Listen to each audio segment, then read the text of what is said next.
Hello. Today we are going to study about the correlations in stratigraphy. The word correlation signifies the mutual relationships of things or process of showing relation between two things. In stratigraphy, correlation usually finds out which part of the rock record were laid down at the same time or as a part of the same layer. And the rock layers at the locality may be equivalent in time of formation, or in other ways they may be synchronous. Synchronous means they may be identical in age. They may have same or similar composition or lithology or lithostratigraphic equivalence. They can also have similar fossil assemblages and thus biogenic or biostratigraphic equivalences. So there can be either lithologic or biostratigraphic equivalences. And for finding out the correlation, there are two criteria for finding out the correlation. The first one is it's the unique event or processes that have distinctive records in the rocks. That is the something that is different from the usual phases. Consider there occur a volcanism, and there are some solid products which are very minute in size, which is known as the ash. After a predominant period of time, this ash will settle down in the earth crust, and later this will be recorded as a ash bed. So the volcanism and the formation of an ash bed is not a very common process. So such processes can be a unique process and can help us for the criteria for a correlation. There will be another example such as a banded iron formation or a glacial deposit or something a unconformity.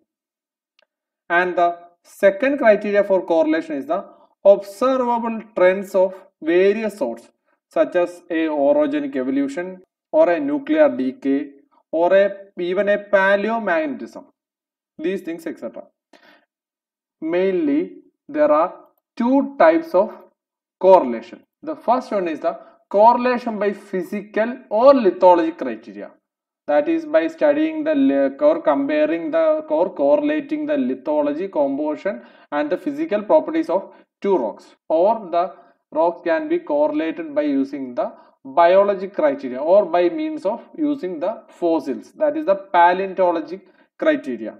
Today in this lecture we are going to study about the physical or lithological criteria for the correlation. The first physical criteria for correlation is by establishing the physical continuity of the rock units, or in simple words, by laterally tracing the surface rock units. So the physical continuity or the lateral continuity is a reliable and suitable criteria where the rock units maintain a general lithologic uniformity and can be traversed by either walking or traveling through a intervening outcrop, and it is very difficult in areas where soil and vegetative cover are very thick. And the lateral tracing is easy in subsurface stratigraphic studies by borings or by drilling boreholes spaced at reasonably short intervals, and the rock units can be traced underground from one outcrop to another.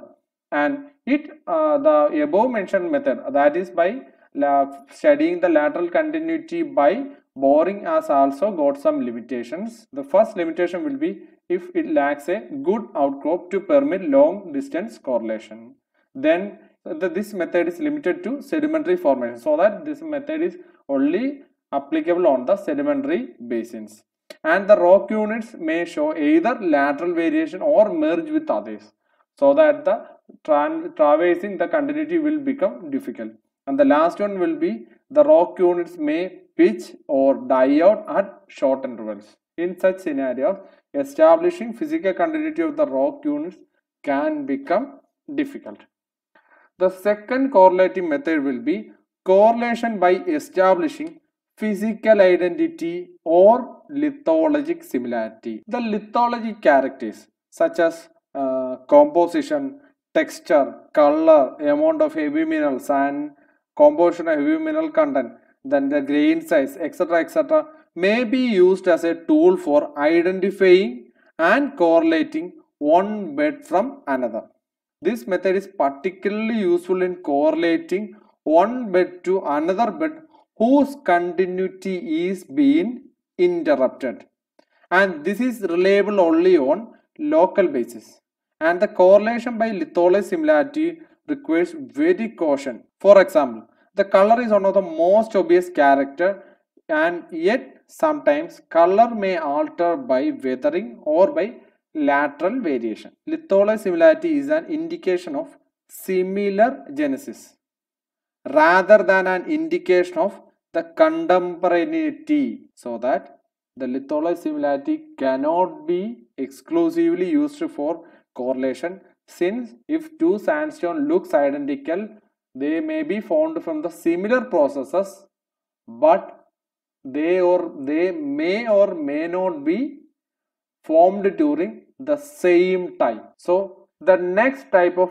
correlation is the correlation based on sequences. Formations in separate outcrops can be correlated if they occupy similar position in a sequence of formation, and some of which are known to be equivalent. For example, say a red shale overlain by a thick yellow sandstone and underlain by a grey limestone, and consider in two localities these type of sequences are present, so that you are able to correlate these two sequences due to their stratigraphic positions. And this type of correlation is common in sequences of wars which contain thick and thin units that could be easily correlated.